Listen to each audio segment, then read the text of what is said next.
Marie-Pierre Bresson, je suis adjointe au maire de Lille en charge de la coopération internationale et européenne et du tourisme. Moi, c'est Narcisse Kouedien, coordinateur général de l'association SOSVOL, une association de solidarité internationale et de développement local au Togo.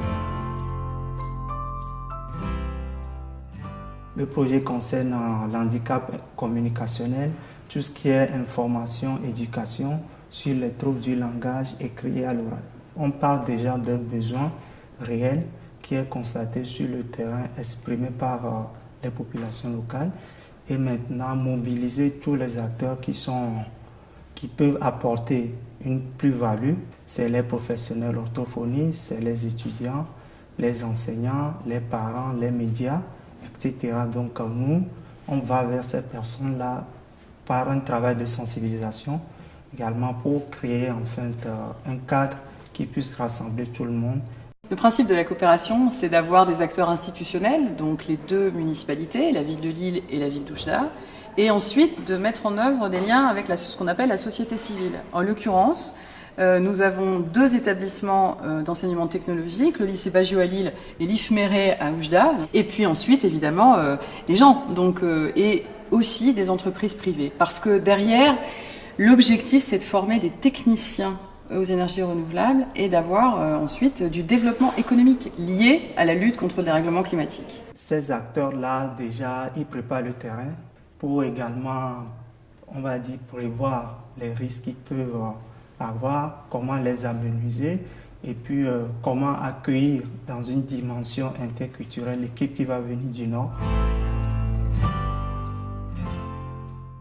Au Togo, on a accompagné les étudiants orthophonistes à se former en association et à travailler ensemble avec les étudiants orthophonistes ici. Chacun apporte en fait ses connaissances en guillemets culturelles parce que l'orthophonisme ne se fait pas de la même façon totalement. Et ça crée une richesse, les étudiants apprennent beaucoup de la culture au Togo et de la pratique. Donc là, les enseignants se rencontrent, ensuite les jeunes vont se rencontrer, les Oujdi vont venir à Lille, les Lillois vont aller à Oujda, et ensuite ce sont les habitants qui vont être impliqués puisque la cellule info-énergie d'Oujda et la cellule info-énergie de Lille vont travailler ensemble sur l'information des habitants. Donc vous voyez, c'est un projet qui se déroule sur le long terme. Les besoins sur les deux territoires, en fait, ils sont assez similaires. À Oujda, il faut refroidir, à Lille, il faut chauffer. Mais on fait la même chose, c'est-à-dire qu'on a besoin d'énergie dans les deux cas.